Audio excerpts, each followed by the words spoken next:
Theory of interference. Let S be the source. S1 and S2 are the coherent source. Let A1 and A2 are the amplitude of two waves emitted from S1 and S2 respectively. Phi phase difference है by which second wave leads the first wave, मतलब जिससे second wave first wave को lead कर रहा है. दो waves emit हो रहे हैं S1 और S2 से, उसको कुछ इस तरह लिखेंगे y1 equals to a1 sin omega t and y2 is equals to a2 sin omega t plus phi. Principle of superposition से दोनों वेव्स को ऐड करेंगे y1 plus y2 a1 sin omega t plus a2 sin omega t प्लस phi.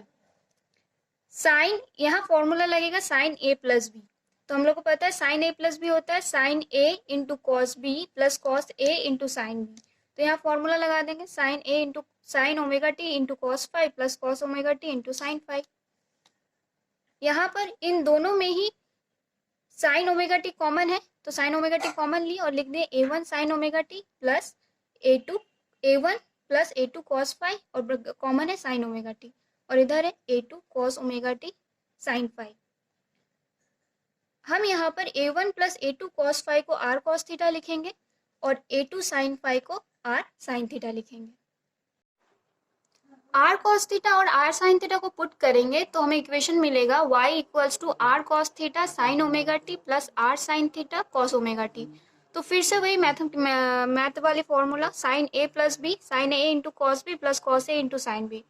तो sine omega T plus theta हो जाएगा sine omega T cos theta plus sine theta cos omega T, जहाँ R common है तो हम लोग को मिलेगा y is equals to R sine omega T plus theta. ये रिजल्टेंट वेव है, दोनों वेव्स की रिजल्टेंट वेव है.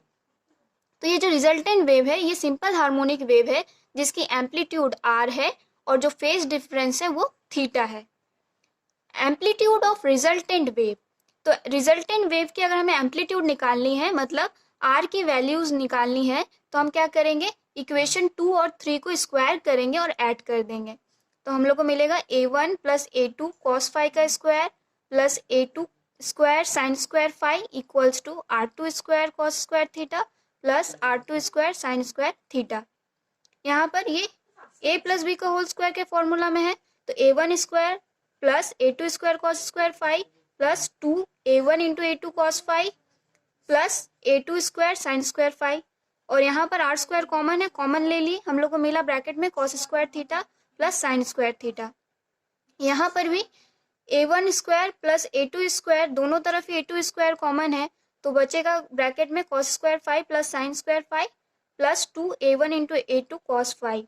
हम लोग को पता है cos square theta plus sign square theta 1 होता है तो यहाँ 1 और यहाँ भी यहाँ 1 आएगा तो यहाँ बचेगा a1 square plus a2 square plus 2a1 into a2 cos phi equals to r square. तो रिजल्टेंट इंटेंसिटी क्या हो, रिजल्टेंट वेव की जो एम्पलीट्यूड है वो होगी r square is equals to a1 square plus a2 square plus 2a1 into a2 cos phi. फिर resultant intensity क्या होगी, इंटेंसिटी हमेशा ही एम्पलीट्यूड के स्क्वायर की डायरेक्टली प्रोपोर्शनल होती है. तो हम लोग अगर इसको प्रोपोर्शनलिटी के साइन हटाएंगे तो एक कांस्टेंट आएगा तो इंटेंसिटी इक्वल्स टू के एम्पलीट्यूड का स्क्वायर और आर स्क्वायर की वैल्यू यहाँ से पुट कर दिए.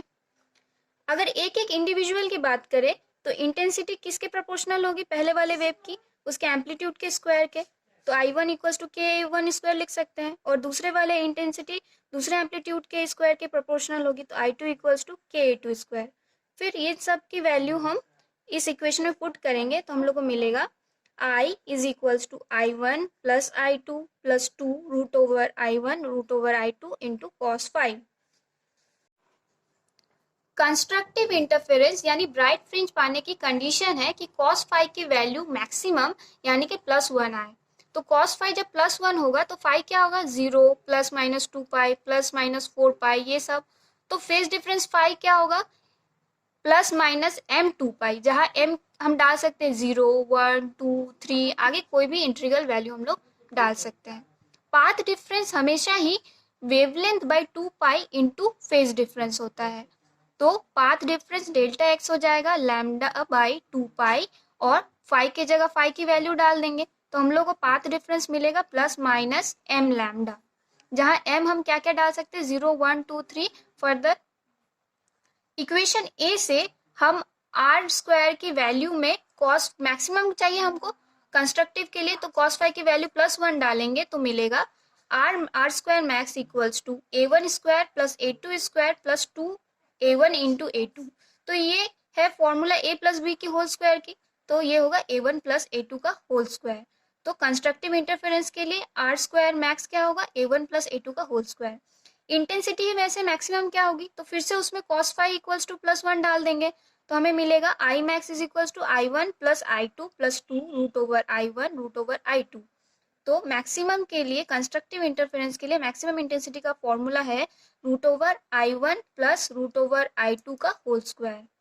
डिस्ट्रक्टिव इंटरफेरेंस मतलब डार्क फ्रिंज पाने के लिए cos फाई की वैल्यू मिनिमम मतलब कि -1 होनी चाहिए, मतलब फाई होनी चाहिए plus minus pi plus minus 3 पाई प्लस माइनस 5 पाई एक्सेट्रा।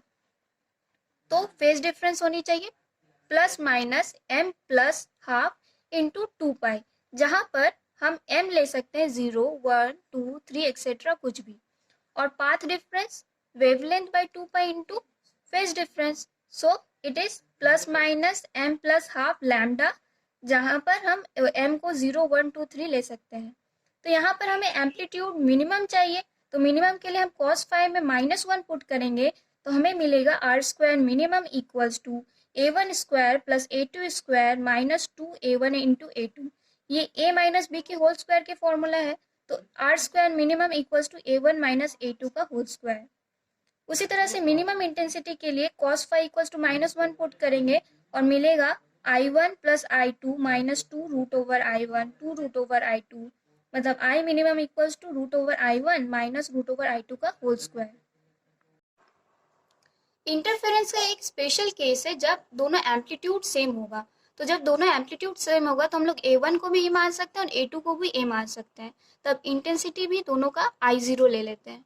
तो R मैक्सिमम उस समय हो जाएगा a प्लस a मतलब 2a, और R मिनिमम हो जाएगा a माइनस a 0, मतलब मैक्सिमम एम्पलीट्यूड जब एम्पलीट्यूड सेम हो जाए तो मैक्सिमम एम्पलीट्यूड 2a हो जाएगा और मिनिमम एम्पलीट्यूड 0 हो जाएगा, और मैक्सिमम इंटेंसिटी 4 टाइम्स हो जाएगा और मिनिमम इंटेंसिटी 0 हो जाएगा।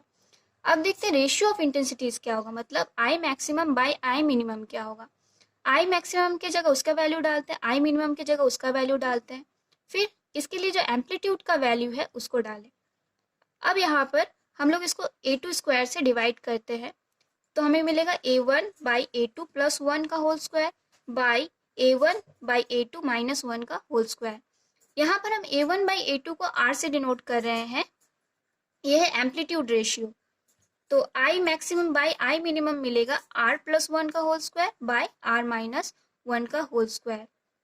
इंटेंसिटी ऑफ लाइट हमेशा ही डायरेक्टली प्रोपोर्शनल होती है स्लिट के विड्थ की, कि स्लिट S1 कितने विड्थ का है और S2 कितने विड्थ का है, इंटेंसिटी इसके डायरेक्टली प्रोपोर्शनल होगी। तो I is directly proportional to the slit width, तो d1 बाई d2 होगा I1 by I2 and it is d1 by d2 is equals to a1 square by a2 square. The variation of intensity with phase difference, देखते हैं कि intensity के साथ phase difference किस तरह से वेरी करेगा। तो हमें कुछ इस तरह की वेव मिली है,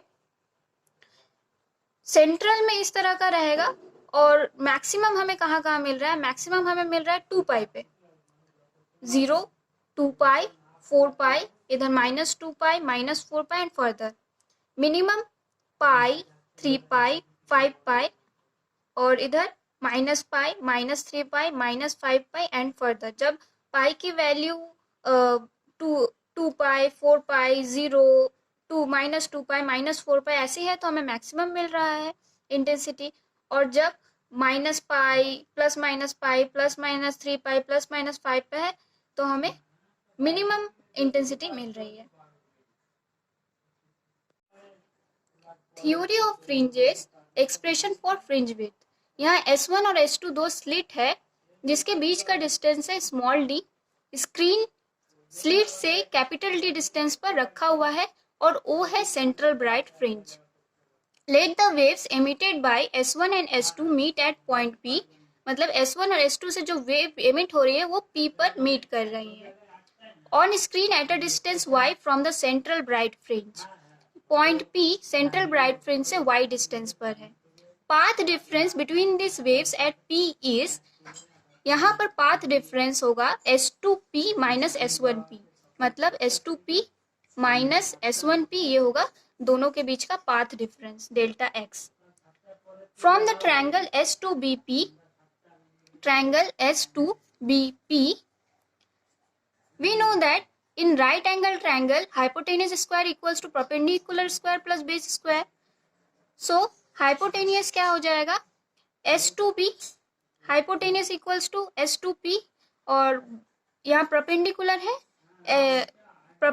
है यहाँ पर S2B, बेस है S2B स्क्वायर, और ये है PB स्क्वायर, और इसका half, power half. S2B is capital D and PB is y plus, यहाँ से यहाँ तक का डिस्टेंस है d/2, तो y प्लस d/2 का होल स्क्वायर, पावर है हाफ। d स्क्वायर कॉमन ले लेंगे तो यहाँ पावर हाफ से निकलेगा तो सिर्फ d, यहाँ है 1 प्लस y प्लस d/2 का होल स्क्वायर, यहाँ कुछ नहीं था तो यहाँ हम लोग कॉमन लिए हैं इसलिए d स्क्वायर आया नीचे। Using binomial theorem and neglecting terms containing higher powers, तो d और 1 प्लस वाई प्लस d/2 का whole square divided by 2d square, higher powers को नेग्लेक्ट कर रहे हैं तो हम लोग को मिलेगा d plus y plus d/2 का whole square divided by 2d। Similarly S1P मिलेगा, S1P equals to d plus y minus d/2 का whole square by 2d। Path difference delta x होगा S2P माइनस S1P, S2P का value put करेंगे minus S1P का value, यहाँ d plus और minus में तो कट जाएगा, यहाँ 2d नीचे में कॉमन है तो 2d कॉमन ले लिए, और ऊपर में ये कुछ इस फॉर्म में है a square minus b square के फॉर्म में, तो इसका फॉर्मूला होता है a plus b into a minus b, इसलिए लिखे हैं कि y plus d/2 plus y minus d/2 bracket, और a इंटू बी होता है, a plus b into a minus b होता है, तो a माइनस बी के लिए y plus d/2 minus y plus d/2। अब ये plus d/2 minus d/2 cancel हो जाएगा, और यहाँ से प्लस y और माइनस y कैंसिल हो जाएगा, तो हम लोग को मिलेगा path difference delta x equals to y into D by capital d, ये है पाथ डिफरेंस। लेकिन कंस्ट्रक्टिव इंटरफेरेंस के लिए कंडीशन क्या होती है, कंस्ट्रक्टिव इंटरफेरेंस के लिए पाथ डिफरेंस होता है m लैम्डा, तो हम यहाँ पाथ डिफरेंस डेल्टा x में m लैम्डा पुट करेंगे तो मिलेगा y small d by capital d equals to m lambda, तो y मिलेगा y equals to m lambda capital d by small d, जहाँ हम m1 2 3 फर्दर ले सकते हैं। अगर m1 लेंगे तो y1 होगा lambda d by small d। ये y1 क्या है, y1 है position of first bright fringe from the centre fringe. Further हम m को 2 3 और उसी तरह से position of second bright fringe, position of third bright fringe calculate कर सकते हैं। Delta x for constructive interference होता है m plus half into lambda, तो इसकी वैल्यू जब हम पुट करेंगे तो हमें y मिलेगा y equals to m plus half into lambda into capital d by small d। यहाँ पर m हम 0 1 2 लेंगे, अगर हम m 0 पुट करते हैं तो y 0 होगा lambda into capital d by 2 into small d।